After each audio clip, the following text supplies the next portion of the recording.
भाई ना दो क्या हो गए हम तैयार। अब हम करने जाएंगे दर्शन। सबसे पहले हम पी लेते चाय।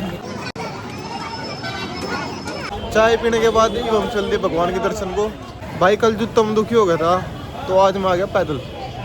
देखो चलते रहो, बोलो जय महाकाल।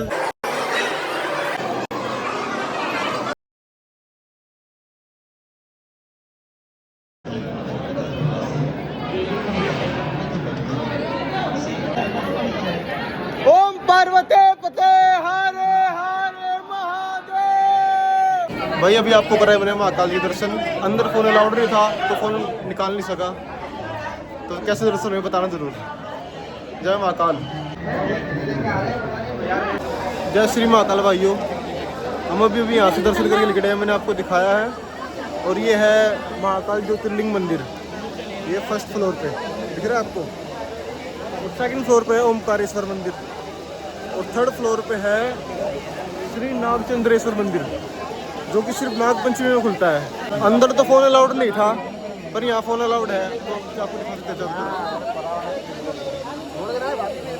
ये मंदिर के अंदर का है, ये भी काम चल रहा है तो बनने लग रहा है। जुड़े रहे। स्वप्नेश्वर महादेव का मंदिर, और उसकी साइड में बृहस्पतिश्वर महादेव का मंदिर। अभी यहाँ पे काम चल रहा है तो शायद और अच्छा बनेगा, अगले साल तक बन जाएगा। ये पीछे गणेश जी का, हनुमान जी का मंदिर है, और ये है महादेव का जो अभी आपको दिखाया था, इस साइड से मंदिर है। ये पीछे था भाई नीलकंठेश्वर महादेव। अब यहाँ पे अनादि महादेव, यहाँ पे बहुत सारे महादेव है।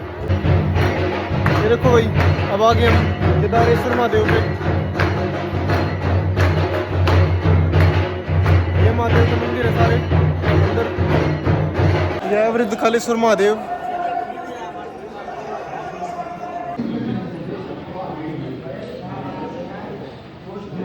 भाई वो राम मंदिर, बड़े बैठे बाबा, बोलो जय महाकाल। भाई यहाँ तक करेंगे VIP लोग दर्शन है, 250 रुपये की पर्ची है, कर लो।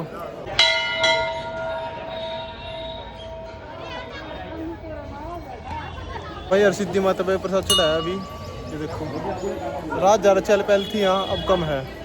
रात तो पैर टिकने जगह नहीं थी यहाँ पे। ये रहा दिएगा, देखो बिल्कुल बंद पड़े अभी।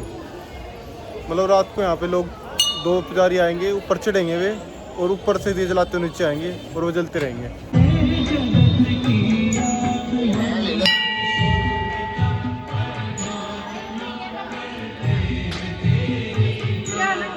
ये देखो भाई शिवलिंग, शिवलिंग पैर लग रहे हैं। ओम नमः शिवाय। भाई दिन है, देखो कितना चिकन हो रहा, तेल कितना है और कितनी ऊंचाई पर है। ये चोखा ऊंचा है, और 2 हैं, दोनों पे सेम टाइम पे जलाते हैं, ऊपर से लगाते हुए आते हैं नीचे तक।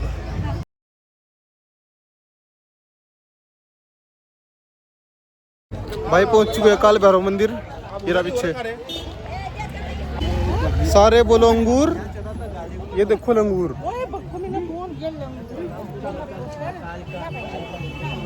यहाँ से लेंगे भैरव बाबा के लिए प्रसाद। भाई पहले इन पे लोग बैठे रहा करते प्रसाद देने खातर। प्रसाद मतलब क्या? प्रसाद मतलब जो भैरव बाबा चढ़ता है। चढ़ता क्या है? दारू, देसी अंग्रेजी, बड़ी महंगी दिया करते। ये तो सरकार ने बैन ला दिया। देखो लाइन में बैठे रहा करते, ऊपर कितना दिया करते।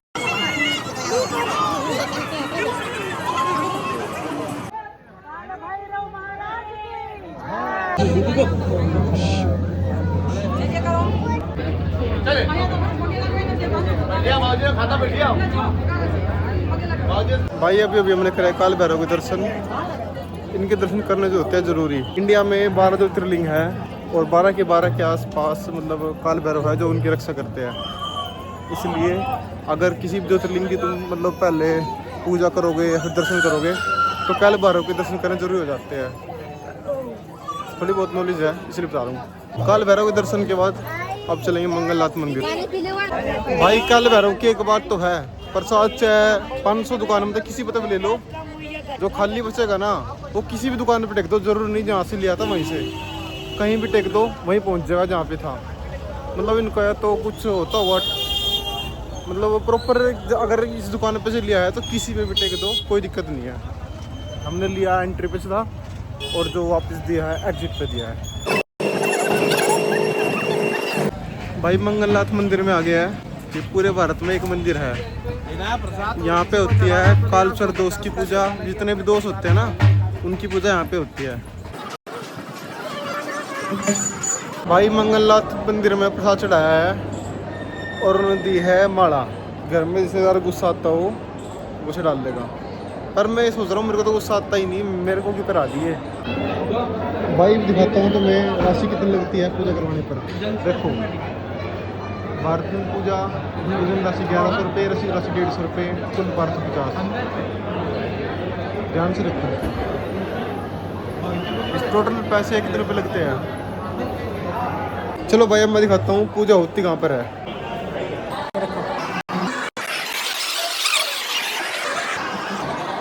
एक बार देख लो रेट लिस्ट।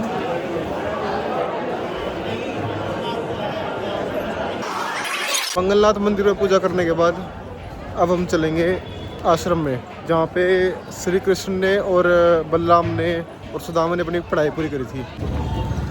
घूम घूम के भाई भूख लगी थी, तो हम आ गए ढाबे पे।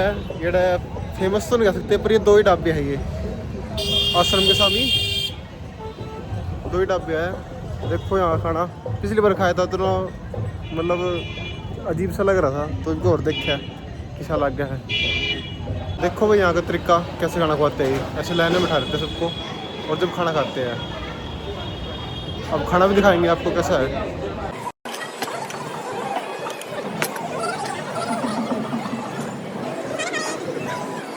देखो ना, सारे बोलो साथी, अभी दिखाओ तो मैं हाथी। भाई अब आश्रम है जहाँ पे कृष्ण, सुदामा, बलराम जी ने अपनी पढ़ाई पूरी करी थी। और ये उन्हीं की चित्र है, मतलब उन्होंने कब क्या किया था, कौन सी पढ़ाई पूरी थी, ये सब चीज़ें उन्हीं के बारे में शो की गई है। नंदगांव, श्री कोकिलावन, श्री भंडारी वन बैठक है, मतलब ये अलग अलग 22वीं बैठक, 24वीं बैठक, लोहगढ़, मल्य पर्वत, सीताबंद, नासिक श्री, ये उनके सब बाल्यकाल जो किया उन्होंने, उनके बारे में दर्शाया गया है विद पिक्चर्स, और लिखा हुआ भी है साथ में ऊपर। चलो भैया अब तो मैं दिखाता हूँ श्री कृष्ण द्वारा सीखी गई कलाएं।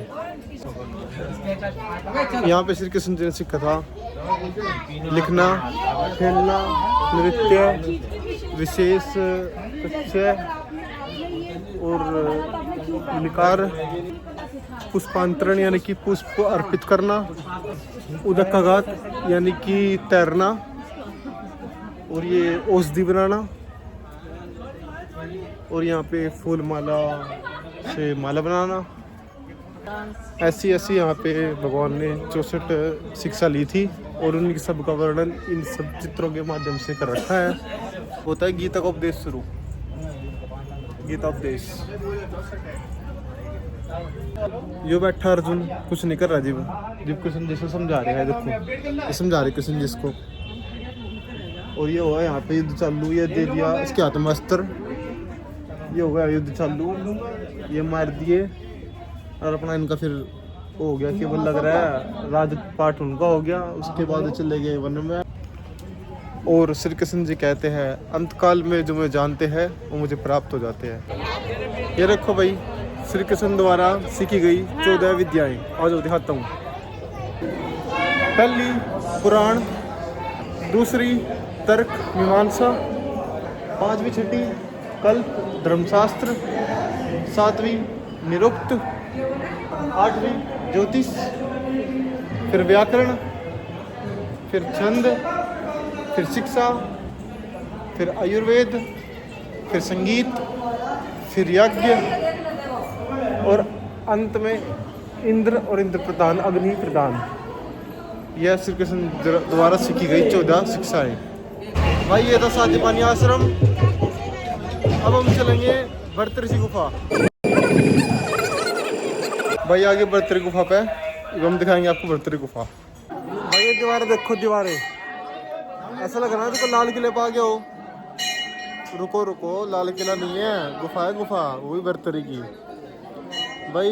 येड़ा है गुफा बर्तरी की, येड़ा एक ऋषि तब करा करता है गुफा के अंदर जाके। इधर तो मैं वो गुफा दिखाऊंगा, चलो। भीड़ देखो भाई कितनी लग रही है, ये अंदर जाके दिखाऊंगा तुमने हाल इनका कि बना कि निकला।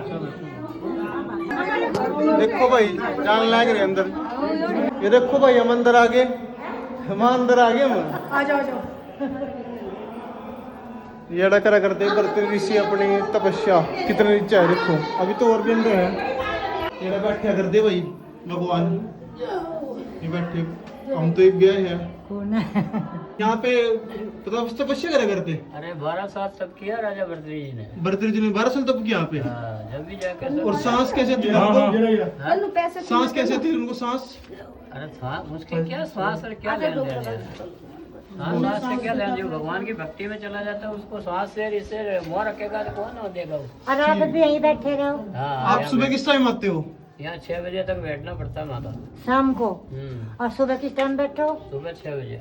सुबह 6 से शाम को 6। हाँ, 1 घंटा लंच लेके आते हैं क्या। अच्छा, और वो जो अंदर है वो ये जो? चारों धाम की गुफा है, बद्री विशाल, केदारनाथ, गंगोत्री, जमुनोत्री। तो उसके अंदर कोई जाता है? अरे तो कलयुग में कोई नहीं गया, बाकी राजा भर्तृहरि डेली जाते थे। अच्छा, कलयुग में कोई नहीं जाता। कलयुग में जो गया जो वापस नहीं आया सब। तो ये आगे से बंद है या चालू है? बंद करा दिया सरकार ने, नहीं करा हुआ है तो कलयुग का इंसान कहाँ मानते हैं, लौंडा कोई नहीं मानता। सही बात है, हाँ, सरकार को जवाब देना पड़ता है। सही बात है। सुना भाई आपने, भर्तृहरि ऋषि ने यहाँ पे 12 साल तप किया है, इतने नीचाई पे आ गए। और यहाँ पे सांस का तो कोई मेरे ख्याल से दिखता ही नहीं है, आने का सिस्टम बहुत मुश्किल है। और ये बाबा सुबह 6 बजे शाम को 6 बजे तक बैठते हैं। जय नीलकंठेश्वर महादेव की।